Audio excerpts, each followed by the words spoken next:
بسم اللہ الرحمن الرحیم۔ السلام علیکم۔ اللہ کے پیغمبر حضرت یوسف علیہ السلام کو ایسی بے مثال خوبصورتی اور حسن عطا کی گئی تھی کہ تاریخ انسانی میں آج تک آپ کے حسن کی مثال دی جاتی ہے۔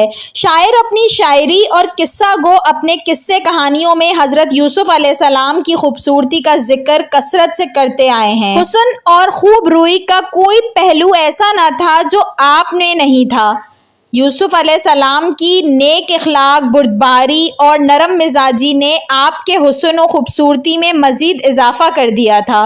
کوئی شخص بھی یوسف علیہ السلام کو پہلی مرتبہ دیکھنے پر ہی آپ کا فریفتہ اور حسن کا قائل ہو جاتا تھا، مگر آپ کی اس بے مثال خوبصورتی کا ایک المناک پہلو یہ بھی تھا کہ ایسی حسن کی وجہ سے آپ کی زندگی بہت سی مشکلات کا شکار ہوئی اور آپ کا حسن ہی آپ کے لیے مصائب اور آزمائشوں کا سبب بن گیا۔ حضرت یوسف علیہ السلام کے والد کا نام حضرت یعقوب علیہ السلام تھا، جو خود ایک جلیل القدر نبی تھے۔ حضرت یعقوب علیہ السلام کے 12 بیٹے تھے، لیکن یوسف علیہ السلام کی خوبصورتی اور معصومیت کی وجہ سے آپ کو ان سے زیادہ محبت تھی اور آپ حضرت یوسف علیہ السلام کو اپنے دوسرے بیٹوں پر فوقیت دیتے تھے۔ لہٰذا حسد میں آ کر ایک دن حضرت یوسف علیہ السلام کے بھائیوں نے دور صحرا میں انہیں کنویں میں کہیں پھینک دیا اور گھر آ کر حضرت یعقوب علیہ السلام کو جھوٹ بولا کہ ایک بھیڑیا انہیں چیر پھاڑ کر کھا گیا ہے۔ اس پر آپ علیہ السلام یوسف علیہ السلام کی قمیض لے کر روتے روتے اپنے حجرے میں چلے گئے۔ آپ کافی عرصہ یوں ہی روتے رہے اور اپنے بیٹوں سے ناراض رہے۔ ادھر ایک قافلہ جب اس کنویں کے پاس سے گزرا تو انہوں نے حضرت یوسف علیہ السلام کو وہاں سے باہر نکالا۔ انہوں نے دیکھا کہ یہ ایک نہایت ہی حسین و جمیل بچہ ہے، لہٰذا آپ کو مصر کے بازار لے گئے تاکہ انہیں بطور غلام بیچ کر کچھ رقم حاصل کر سکیں۔ عزیز مصر نے یوسف علیہ السلام کو دیکھا تو وہ بہت متاثر ہوا اور اچھی قیمت دے کر انہیں خرید لیا اور انہیں اپنے محل لے آیا۔ اس نے اپنی بیوی سے کہا کہ اس غلام کی اچھی طرح پرورش کرو۔ روایتوں میں آتا ہے کہ عزیز مصر کا اصل نام تفسیر ابن رہیب تھا اور وہ مصر کا وزیر مملکت تھا۔ اس کی بیوی کا نام زلیخا تھا۔ حضرت یوسف علیہ السلام عزیز مصر کے محل میں زلیخا کی نگرانی میں پلے بڑے اور جوان ہوئے۔ جب آپ پر عالم شباب آیا تو خوبصورتی اور حسن میں مزید اضافہ ہو گیا۔ عالم یہ تھا کہ جو کوئی بھی آپ کے پر نور اور روشن چہرے کی طرف دیکھتا تھا تو اس پر سے نظر ہٹانا مشکل ہو جاتا تھا۔ ایک حدیث میں رسول اللہ صلی اللہ علیہ وآلہ وسلم نے فرمایا کہ جب دنیا بنی تو حسن کے 3 حصے کیے گئے، جن میں ایک حصہ حضرت یوسف علیہ السلام کو دیا گیا، دوسرا حصہ ان کی والدہ کو اور تیسرا حصہ پوری دنیا میں تقسیم کیا گیا۔ زلیخا حضرت یوسف علیہ السلام کی خوبصورتی اور اس کے ساتھ دیانتداری، پاکیزگی اور سچائی سے بھی بہت متاثر تھی، لیکن ابھی اللہ کو یوسف علیہ السلام کو مزید امتحانات سے گزارنا تھا۔ وقت کے ساتھ عزیز مصر کی بیوی زلیخا یوسف علیہ السلام کے حسن سے مرعوب ہو کر آپ کے عشق میں مبتلا ہو گئی۔ ایک روز زلیخا نے حضرت یوسف علیہ السلام کو اپنی خوابگاہ میں بلایا اور دروازہ بند کر کے اپنی حرام خواہش کا اظہار کیا۔ حضرت یوسف علیہ السلام نے اللہ کا نام لیا اور خوف کھاتے ہوئے دروازے کی جانب بھاگے۔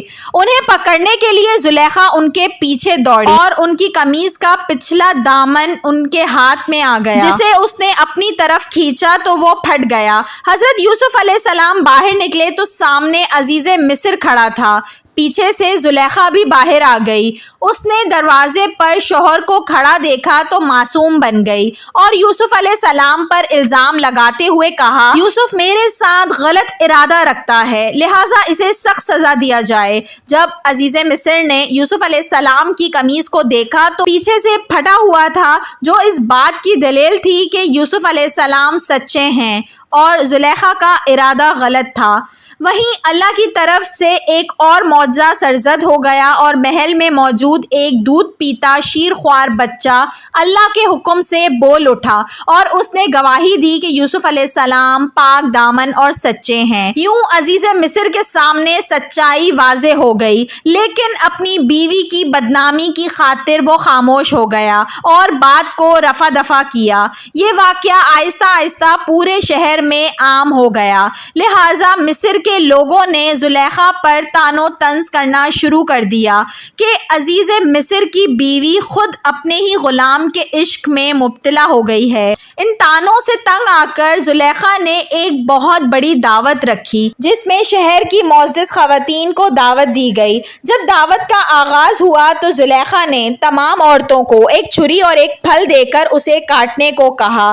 جب وہ عورتیں پھل کاٹنے لگیں تو عین اسی وقت زلیخا کے حکم سے یوسف علیہ السلام کو بلایا گیا۔ جیسے ہی ان عورتوں نے یوسف علیہ السلام کے حسن و جمال کو دیکھا تو مدہوش ہو گئیں اور پھل کی جگہ اپنی انگلیاں کاٹ لیں۔ لہٰذا اس کے ذریعے زلیخا نے عورتوں کو سمجھانے کی کوشش کی کہ آخر وہ کیوں یوسف علیہ السلام کے عشق میں مبتلا ہے۔ آخر ایسے خوبرو جوان جسے دیکھ کر عورتیں اپنی انگلیاں کاٹ لیں، اس پر دل آ جانا کوئی حیرت کی بات نہیں ہے۔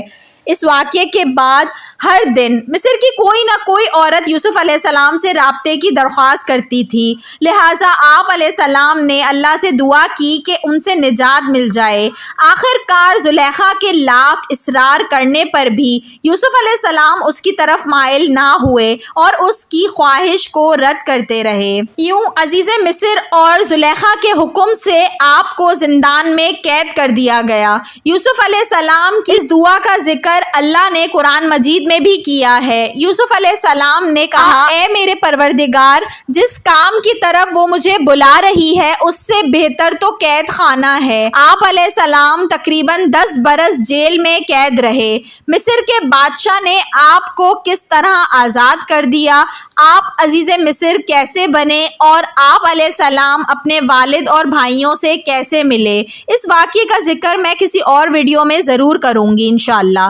فی الحال اس واقعے میں یہ پیغام ہے کہ اللہ کے نبی یوسف علیہ السلام نے گناہ اور اللہ کی نافرمانی سے بچنے کے لیے کتنی مشکلات کا سامنا کیا اور قید و بند کی مصیبتیں جھیلیں۔ اس کے باوجود آپ ثابت قدم رہے اور اپنے پروردگار کو راضی کرنے کی خاطر اپنے نفس کو کس طرح زیر کیا۔ ویڈیو پسند آئی ہو تو اس کو ضرور لائک کریے گا، اور ایسی مزید اچھی ویڈیوز دیکھنے کے لیے میرے چینل اردو کہانی گھر کو سبسکرائب کر لیجئے۔ Thanks for watching. اللہ حافظ۔